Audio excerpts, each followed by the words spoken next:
Welcome everyone to Scheller Lunchtime Live, a live stream series hosted by the Georgia Tech Scheller College of Business.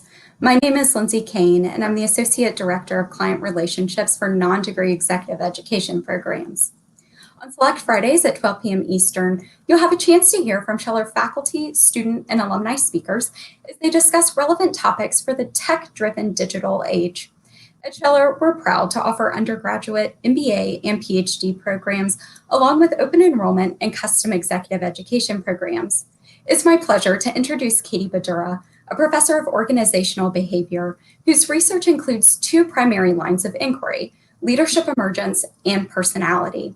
In particular, she investigates the process through which individuals emerge as leaders within organizations and how personality impacts employee, team, and firm level outcomes.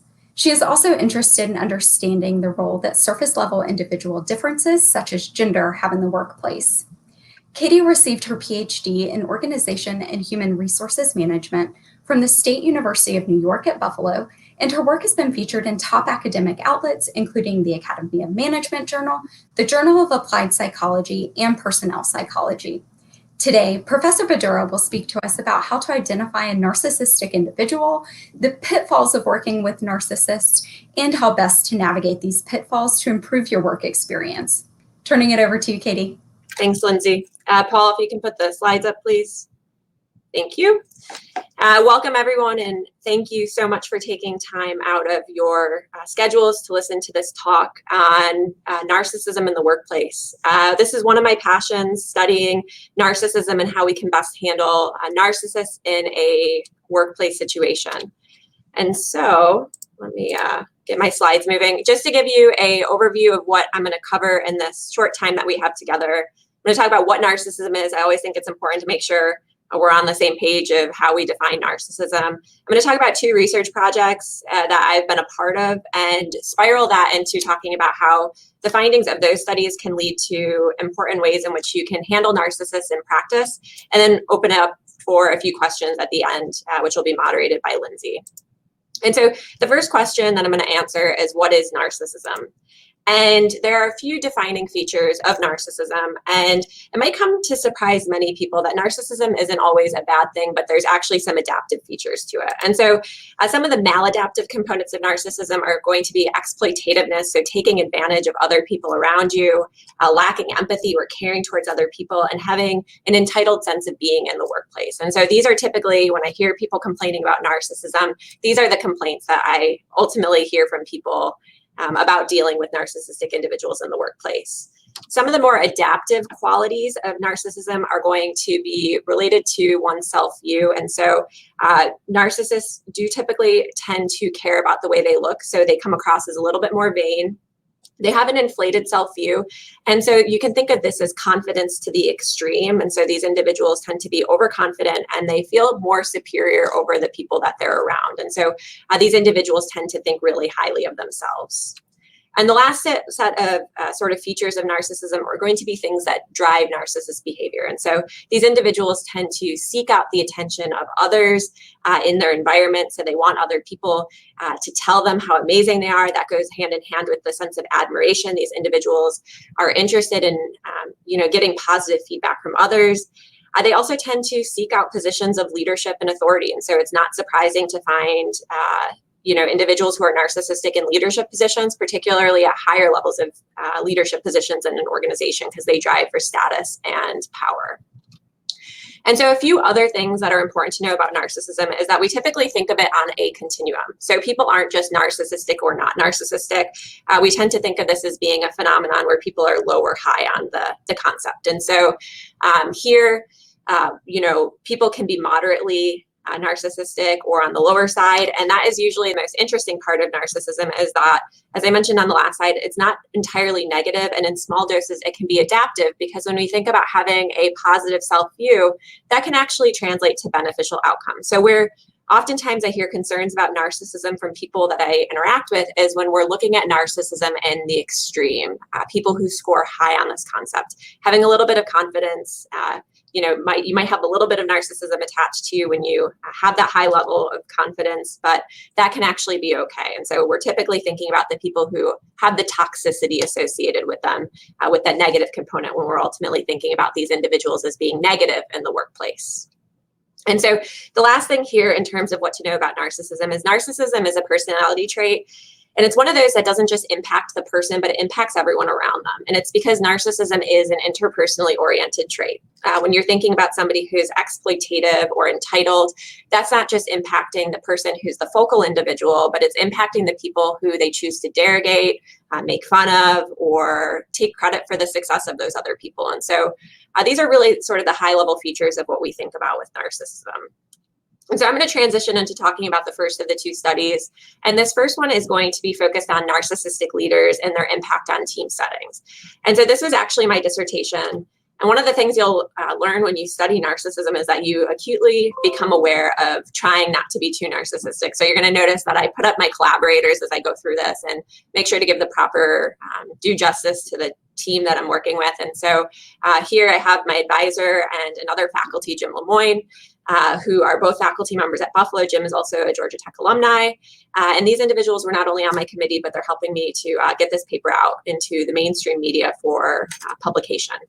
And so what my dissertation was all about was the dichotomy that narcissistic leaders have within their teams, who they choose to affiliate themselves with. And a lot of it comes back to a quote that was in Walter Isaacson's book about Steve Jobs. And Steve Jobs was considered a quintessential narcissistic leader. He was entitled, exploitative, had a very grandiose, larger than life sense of view. And so this quote, it was difficult working under Steve Jobs because there was a great polarity between gods and shitheads. If you were a god, you were up on a pedestal and could do no wrong. The ones who were shitheads, who were brilliant engineers working very hard, felt there was no way they could get appreciated and rise above their status. In this quote, you see a dichotomy, an in-group and an out-group, a group of winners and losers, who Steve Jobs chose to affiliate himself with and who was relegated to this out-group. And so that was the phenomenon that I was most interested in, is how do narcissistic leaders form relationships in their teams? And so I'm a huge fan of The Office, and there's a great in-group and out-group dichotomy right in the show. And so I'm not saying that Michael Scott is a narcissistic leader, but rather that he's the perfect example to show in-groups and out-groups. And so in Michael's in-group, you can think of Ryan, Pam, Jim, and Dwight as individuals who really fall in that close relationship. And individuals in the in-group typically are in a better position to get resources, support from their supervisor because they're more well-liked. Then you have the out-group. Here we have Toby. He's the HR person who's pretty hated on in the show and stays back in the annex. And so here, this individual is going to be in less of a beneficial position. And so when we look at a group, a team, and you have this dichotomy that exists within teams, you're creating a natural division among your individuals who are working together. And my sort of focus when I did my dissertation was in terms of, do the narcissistic leaders create this dichotomy? And if they do, does this ultimately produce a problem within a team in terms of performance? And we found some interesting things. We found that narcissistic leaders were more, in fact, likely to form this in-group, out-group dichotomy. From there, we found that the in-group and out-group, having a group of individuals that are well-liked and not well-liked by the leader, was not beneficial for team performance. And that the typical gains that you get from having a sense of fairness in an organization were not gained when you had a narcissistic leader. And so we typically think of fairness as helping to override some of this in-group, out-group dichotomy, but that was not the case in this situation. And so this is particularly helpful as we can offer advice to you in the workplace. If you are a leader of a leader, and a leader of a narcissistic leader in particular, providing a level of oversight for these individuals is so important. You can do this through goal setting and offering the interpersonal interaction process to be a part of the formal performance appraisal. So if you have goals, performance-related goals that intertwine, forming positive relationships and offering support to your subordinates, it can force narcissistic leaders to override their initial tendency to be negative towards a certain group of individuals and instead work towards having a positive relationship with everyone in their team, which ultimately can override some of those negative implications. And so this is a great piece of advice if you're currently in a leadership position. If you're also in a leadership position, making sure that you have formal mechanisms in place to allow people to voice gross injustices can be helpful. One of the most important things here is that narcissists do sort of backlash towards people who have these negative attributes or conversations around those individuals. And so we do want to make sure that when you set up this mechanism for individuals to voice, that you can make sure to maintain the confidentiality or prevent those individuals from having retribution. But this is a great way to making sure that if you are in a position of authority, that you are able to see the potential negative implications of a narcissistic leader, where you might not often have the exposure to those individuals to realize how bad it is.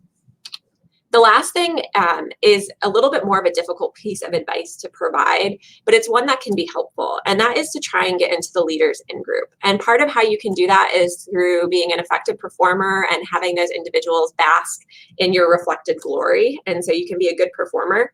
You could also be well-liked. You could offer admiration to the leader and have that individual come to view you as an important way of propping up their self-esteem. And once you get into the in-group, it's not enough just to reach it. The best way that you can help your team is to help bridge the in-group and out-group once you're in it. Remember how you felt in the out-group, work together to ultimately form a relationship that sort of helps bring together the team and override the conflict and coordination challenges that would exist when you have two groups of people being treated very differently within a team. And so the first two pieces of advice here ultimately help you if you're really in that leadership position. It can help your whole organization by putting these mechanisms in place. But if you are simply an employee dealing with a really tough boss, this is going to be a great way to ultimately overcome some of those difficult tendencies. The next one is a project that I started actually my first day in the PhD program at Buffalo. And some of my collaborators on this project were, again, two professors at the University of Buffalo, Tim and Emily, and a professor at the University of Central Florida, Steve Whiting. And what we were looking at is team narcissism. So what happens when you have a bunch of narcissistic individuals in a team, and how does that influence team performance? And if you notice by the title, one of the interesting components of this research is that we had team narcissism captured in the National Basketball Association. And so I want to have a sidebar on how we measured narcissism, because I'm sure that at this moment, many of you are sitting back and trying to figure out how we got the narcissism score for individuals who are in the National Basketball Association, because there's no way we got them to take a survey. And I have to give a shout out to somebody who I saw is registered for this, Shelby, because Shelby helped me to code all of the Twitter pictures on a scale from 1 to 7. So we downloaded every Twitter picture of players in the National Basketball Association between either 2012 season or the 2013 season, and we coded them on a scale of 1 to 7, low to high narcissism. I'm not going to get into what we coded as the specifics, because I don't want to end up with a defamation lawsuit on my hand. But as you can see, there's some variance in the way the pictures are, and you can probably take guesses on what might be more or less narcissistic. The other thing that we did was we coded tweets for narcissistic content. So all of those defining features of what makes a narcissist, an individual who's vain, who's entitled, exploitative. We went through over 30,000 tweets and coded them as narcissistic or not narcissistic after dragging those down or scraping them from Twitter. And so that was how we captured team narcissism. And through this, we learned some important things. We learned that there are 3 different configurations that can ultimately impact coordination and performance within a team. So if you have a single highly narcissistic individual, or a highly narcissistic individual who's occupying a core role, such as a high performer, those teams, that level of toxicity from those single individuals can be really, really damaging for the ability for teams to coordinate across people and to actually be effective performers. We also found that when you have a lot of narcissists in a team, so that high average level of narcissism, that those teams really struggle with coordination too, and they subsequently have bad performance. Now, when you're in a team setting, you typically gain benefits from getting to work with people over time. As you get to know people, your coordination improves, your ability to know how those individuals work and to interact with them simply gets better over time. Under the conditions of having a highly narcissistic individual in a core role, so say a leader role in an organization, or having a high average number of narcissists in a team, you don't get those normal benefits of team coordination. And so you continue to sort of have that coordination stalemate in those situations, and performance stays pretty poor in those situations. And so across our 2 studies, we found that narcissistic leaders and narcissistic team members can be very bad in team settings. And I have a whole nother set of ways in which we can think about how this research helps to improve knowledge in your workplace. The first is, again, for a position of authority, but I have some more advice on what you can do if you're just a team member in this case as well. And so if you happen to be in a position of authority, it is so important who you choose to be a part of that team, how you craft that team, the number of narcissists you put in there. Even just a single individual can create a really difficult situation in that organization or in that team. And so we want to make sure that when we choose the members of teams, if we're on the fence because we think an individual might be toxic to that environment, perhaps going with your gut and choosing a different individual who might take a little bit longer to initially integrate into the team might be the more appropriate avenue, because this toxicity ultimately will not improve over time, which is what we found in our study. There is also some things that you can do if you are simply an individual in an organization dealing with some narcissistic team members. One of the best things that you can do is make sure that there are clearly defined roles in a team. If you are an individual who has a clearly defined role, it's going to be more difficult for that narcissistic individual to take credit for your work. That's one of the biggest things that is difficult when dealing with narcissists, is that those individuals see that you're doing a really good job and they try and take credit for your success. But that's going to be made more difficult if you have a clear delineation of who is doing certain roles within a team. From there, because we ultimately see that coordination does not improve over time, one of the greatest things that you can do to sort of get over the stalemate of having a narcissistic individual is to try and infuse coordination and camaraderie within that team. So working with the team to make sure that you are doing some kind of team building outside of the workplace. It might just be going to grab a cup of coffee during a lunch break or something along that line that can ultimately help the team to really overcome that coordination stalemate. And so I have a question here on the side. How did you ensure a diversity of perspectives in the rubric that drove the narcissistic ratings? We actually created a code book, and so we had sort of what constituted each of the 7 categories. And so that would be going back a couple slides. We put a couple pictures and a couple tweets that ultimately reflected the 1 to 7 scale.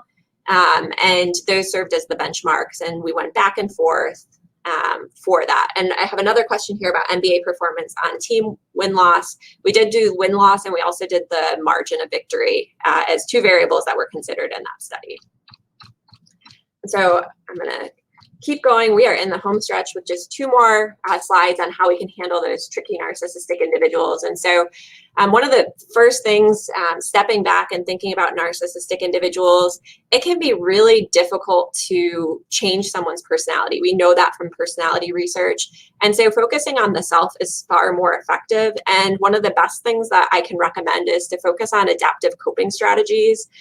When you deal with narcissistic individuals, it ultimately creates a high degree of stress, and it can ultimately result in the need to do something to mitigate that stress. And we want to make sure that we're not engaging in maladaptive coping strategies, but adaptive ones. And so if exercise, meditating, or talking to somebody is the way that helps you reduce that stress, that can be a great way. We can't always remove ourselves from the situation depending on what we're currently working with. And so engaging in those adaptive strategies can help to mitigate the experience of working with a narcissist.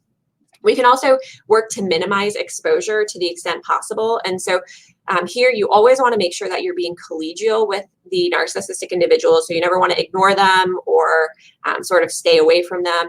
But instead, what you want to do is you want to, try and do little things that help you to avoid the interactions with those individuals. And so to the point where you can perhaps work around those individuals, it can be beneficial. And by no means do I want you to quit your job after this presentation, but if you're truly unhappy, one of the best things that you can do is work towards a promotion or transfer to try and get away from that individual. If this individual is truly making you unhappy in the workplace, we know that satisfaction is really important, and that coworkers and leaders have a huge part of that sort of formula of what makes you happy in the workplace. And so making sure that we're working in a place that is mutually beneficial for us and our organization will make us better performers. And so to the extent that we can work on that positive experience, perhaps moving to an even better position will not only help you career-wise, but it will also help you to be in a better work environment. And then a few final things, if you're interested in focusing on changing the environment or the narcissist, we find that narcissists tend to engage in less self-interested behavior when they're in a climate that's fair. And so making sure that your organizational culture is characterized by justice or fairness can be a great way of improving that narcissistic individual's experience. We have also some research that suggests that creating interdependent reward structures can force narcissistic individuals to overcome their self-interest for the good of the group. I have to put an important caveat here that most people don't necessarily like interdependent reward structures because it means that they don't have the same volition or ability to improve their situation. But for a narcissistic individual, even if you just make a part of their performance or reward structure based on the group, this can be pretty paramount in helping them overcome that self-interest. And then finally, we find that encouraging consulting dialogue between leaders and followers can be helpful. And what this means is that narcissistic individuals, whether they're leaders or team members, you can encourage them to consult their peers or their subordinates. And through that, you overcome some of the feelings of empathy being missing or feeling as though the leader's being exploitative. And so this is one way that we see some benefits coming from narcissistic leaders and narcissistic team members. And you can also work with them to be more humble. And these are things that you can work towards training. And so you can train these individuals on how to incorporate some of these components into their workplace. And so that is everything on my end. I've seen some questions coming in on the side here from Lindsay. And so I'm sure she's going to hop on momentarily. I'm going to answer some of them as she's being put back into the call. And so I see one here: is a person born with high narcissism, or is it learned or acquired? And this is an age-old debate on whether personality is nature or nurture. And the answer to that is really both. And so there are definitely traits inherent when people are born through genetics, but we also find that narcissism in particular can be nurtured through a variety of environmental factors and also parenting, the way we treat our children as they grow up. So anything else, Lindsay? No, there are a couple other questions around that, but I think you just touched on what shapes narcissistic behaviors in people. There is a great question: when the Romeo and Juliet effect in sociology naturally push other coworkers to work against a narcissistic leader? So I think that's possible. So in my mind, it's pretty complex, and it's not just the narcissistic leader, but it could also be narcissistic coworkers. These individuals do tend to occupy some level of status. And in particular, if you are a coworker or if you're a subordinate dealing with a narcissistic leader, that individual typically has power over you. And so you do tend to stay in line a little bit more, knowing that your performance evaluations and rewards are going to be provided by that individual. This is a fair point with coworkers, in particular, within a narcissistic coworker and not sort of having it. I think sometimes those individuals can be isolated, but what we know so far is that they do tend to have some people attracted to them. And it's, I think, in some ways just the dichotomies that are created. And there's a question up above about narcissistic leaders being attracted to narcissistic followers. And I think that comes in hand here, where you have some narcissistic followers that will be attracted to some other narcissistic followers, or they might be separated depending on some other attributes. And through both, I think we can see, at times the narcissistic individual being isolated, but more often than not, I think that they're going to work towards accruing that power because it's a drive for them and having those people around them. And through that process, they're not going to be sort of relegated to the out group. And I think we have time for one more question. Is it recommended to try to move to the in-group from the out-group? And if so, how? Yeah, so that was one of the recommendations that I do have. It's difficult. And I say this with a grain of salt because we don't fully know the implications of moving from the out group to the in group. It's sort of on the burner for things to study and to learn more about it and learn what makes an individual well liked by a narcissistic leader. We sort of have two modes of thinking that a narcissistic individual, their ultimate goal is to maintain that elevated self view. And they can do it through certain ways. One of those is through having others prop up their ego. And so to some extent, offering some beneficial admiration can help. But we also know that those individuals can eventually be seen as weak by the narcissistic leader. So I would say to do that, but to sort of stop at a point and not come across as, for lack of better words, being too much of a suck up. We call that ingratiation. So that's one way. Another thing is leaders like to bask in reflected glory. So leader performance is often some reflection of a follower's performance. And so if you're a good performer, that's another way that you can end up in that in-group. I think befriending members of the in-group can also help too. And so if you're able to work with individuals in the in-group, that can help to pull you into it. And that's one of the biggest pieces of advice once you get into the in-group, in my mind, is to help bring other people into the fold. So that it creates a better environment, because the leader sets the tone, but there are more followers typically than a leader. And so to the extent that you can work together to supersede some of those issues that the leader's causing, it can help to make the experience better for everyone. Thanks so much, Katie. Really appreciate it. Our next Scheller Lunchtime Live session is Friday, January 29th at 12 p.m. Eastern.